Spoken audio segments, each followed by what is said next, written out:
Hi hello welcome back to my channel. ఈ curry అరటికాయతోని చేశానండి. ఈ కర్రీ తినడానికి ఎలా ఉంటుందంటే అచ్చం మటన్ కర్రీ తిన్నట్టు అనిపిస్తుంది. అంత బాగుంటుంది ఈ కర్రీ. కంపల్సరీగా ట్రై చేయండి. మీకు మళ్ళీ మళ్ళీ తినాలనిపిస్తుంది. రిపీటెడ్గా చేసుకుంటారు ఈ కర్రీని, అంత బాగుంటుంది. నేను అరటికాయలని తీసుకొని పొడవుగా కట్ చేసుకొని పెద్ద పెద్ద ముక్కలుగా కట్ చేసుకుని 2 ముక్కలు కట్ చేశాను ఒక అరటికాయని అనేది. అందులోని వాటర్ అనేది వేసి కుక్కర్లో ఇలా కుక్కర్ పెట్టుకున్నాను.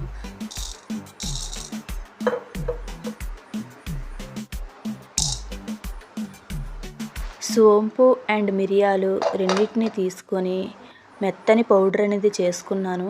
నెక్స్ట్ అల్లం వెల్లుల్లి రెండింటిని దంచుకొని పక్కన పెట్టుకున్నాను. ఈలోపు కుక్కర్ అనేది ఉడుకుతుంది కదా, కుక్కర్లోని ఇలా ఉడికినవి అరటికాయ ముక్కల్ని తొక్కలు తీసుకొని మొత్తం అన్నిటినీ బాగా తొక్కలు తీసుకోవాలి. ఇలా తొక్కలు తీసుకొని ఏదైనా గరిటెతో కానీ స్పాచులా ఏమైనా మీ దగ్గర ఏది ఉంటుంది చేత్తోనైనా మెత్తగా మెతుపుకోవచ్చు. ఇలా బాగా మెతుపుకొని మెత్తని ముద్దలా చేసుకొని పక్కన పెట్టుకోవాలి. అందులో యాడ్ చేయడం సన్నగా కట్ చేసిన ఉల్లిపాయలని 1 by 1 యాడ్ చేసుకోవాలి. ఇలా ఉల్లిపాయలు సన్నగా కట్ చేసుకున్నాను.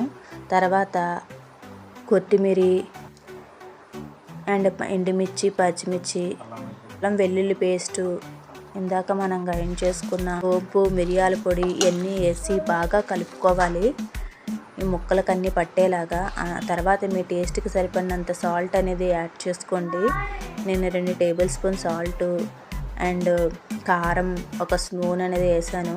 అండ్ టర్మరిక్ పౌడరు ఇవన్నీ వేసి బాగా కలుపుకోవాలి.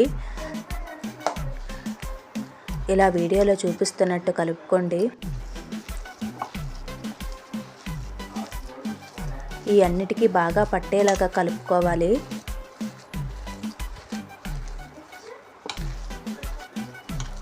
ఇలా కలుపుకున్నాక బైండింగ్ కోసం నేను శనగపిండిని అనేది తీసుకున్నాను.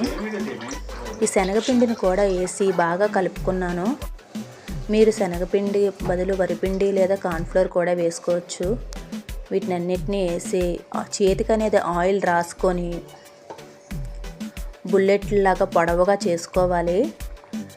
ఇలా చేసుకున్న ప్రతిసారి కూడా అలాగే ఆయిల్ రాసుకొని చేసుకోవాలి, లేకపోతే ముద్ద అనేది చేతికి అంటుకుంటుంది.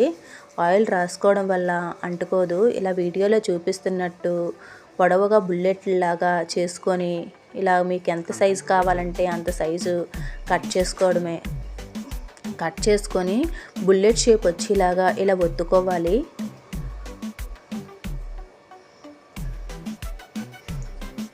ఇలా 1 by 1 చేసుకోండి ప్రతిదీ.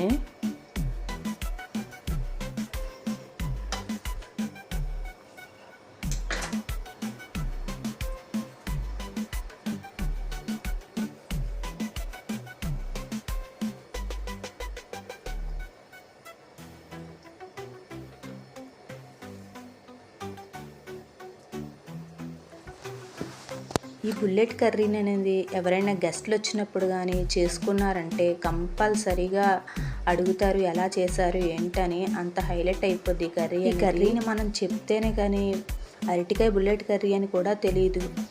ఇలా వత్తుకొని మొత్తం అన్నీ కూడా ఒక ప్లేట్లో వేసుకోవాలి. ప్లేట్లో వేసుకొని కడాయిని తీసుకొని ఆయిల్ అనేది వేసుకొని అందులో కొంచెం కొంచెం ఈ బుల్లెట్స్ అనేది 1 by 1 యాడ్ చేయాలి.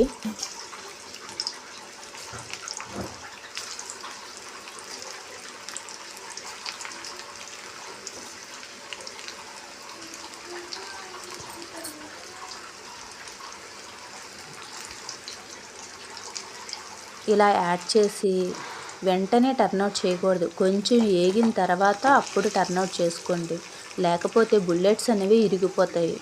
ఓకేనా, చూసుకొని వేపుకోండి ఫ్రెండ్స్.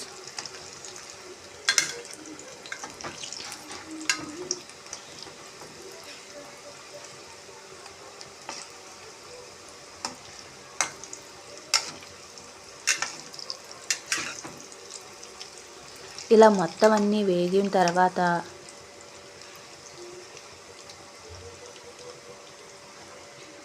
వీటినన్నిటినీ ఒక బౌల్లోకి తీసుకొని పక్కన పెట్టుకోండి.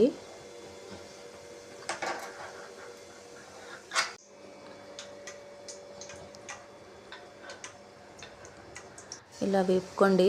వేపుకున్నాక కర్రీ కోసం నేను ఆయిల్ తీసుకొని సన్నగా చాప్ చేసుకున్న ఆనియన్స్ని, పచ్చిమిర్చిని వేసి బాగా కలుపుకున్నాను.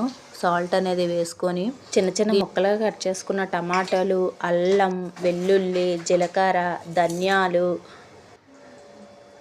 సిన్నమన్, దాల్చిన చెక్క, లవంగాలు, యాలకులు అన్నిటినీ కూడా మిక్సీలో వేసి మెత్తని పేస్ట్ అనేది చేసుకోండి. చేసుకున్నాక ఆనియన్స్ అనేవి ఇలా బ్రౌన్ కలర్ వచ్చిన తర్వాత ఈ పేస్ట్ని అనేది యాడ్ చేయండి. అప్పుడు ఆనియన్స్ అనేవి మెత్తనిగా పేస్ట్ లాగా అవుతాయి. దీంట్లోకి మీకు ఎంతైతే తింటారో అంత కారాన్ని, పసుపు యాడ్ చేసి ఒకసారి కలుపుకున్నాక వాటర్ అనేది యాడ్ చేయండి. నేను బుల్లెట్ని అనేది ఇలా చేశాను. చూసారా ఎంత బాగా ఉడికిందో. వీటినన్నిటినీ కూడా ఇందులో యాడ్ చేశాను. ఇలా కలుపుకోండి. గరిటతో అస్తమానం కలపొద్దు, ఎందుకంటే బుల్లెట్స్ అనేవి విరిగిపోతాయి. సో ఇలా కలిపి మూత పెట్టుకోండి కొద్దిసేపు. మూత తీసి చూస్తే ఇలా దగ్గరికి గ్రేవీలాగా రెడీ అయిపోయింది. ఇలా ఒక బుల్లెట్ తీసి చూశాను. ఈ బుల్లెట్ అనేది ఎంత బాగా పట్టిందో ఈ గ్రేవీ. అండ్ ఫైనల్గాను కొత్తిమీర, కరివేపాకుతోని గార్నిష్ చేసుకోవడమే. అంతే, ఎంతో టేస్టీ అయిన అరటికాయ బుల్లెట్ కర్రీ రెడీ. ఇది తినడానికి అచ్చం మటన్ కర్రీ లాగా ఉంటుంది. నేను రాగి రోటీని అనేది ఇందులోకి చేసుకున్నాను. మీరు చపాతీ, రైస్లో కూడా చాలా బాగుంటుంది కర్రీ అనేది. ఇప్పుడు రాగి రోటీని ఎలా ప్రిపేర్ చేసుకుందామో చూద్దాము. రాగి రోటీ అనేది రాగి పిండి అండ్ గోధుమ పిండి 2 ఈక్వల్ పార్ట్స్ తీసుకొని వేడి వాటర్ అనేది యాడ్ చేసి బాగా కలుపుకొని మూత పెట్టుకున్నాను. మూత పెట్టుకొని ఇలా చపాతీలాగా చేసుకొని, రాగి పిండి అనేది రౌండ్ షేప్ రాదు కదా, అందుకని ప్లేట్తో అనేది ఇలా కట్ చేసుకున్నాను. నేను కట్ చేసి ఇలా తీసేసుకున్నాను. తీసుకొని చపాతీ రోటీగా దాంట్లోని వేసుకొని ఇలా బాగా కాలిన తర్వాత టర్న్ అవుట్ చేసుకోవడమే. అంతే, ఎంతో టేస్టీ అయిన రాగి రోటీ రెడీ.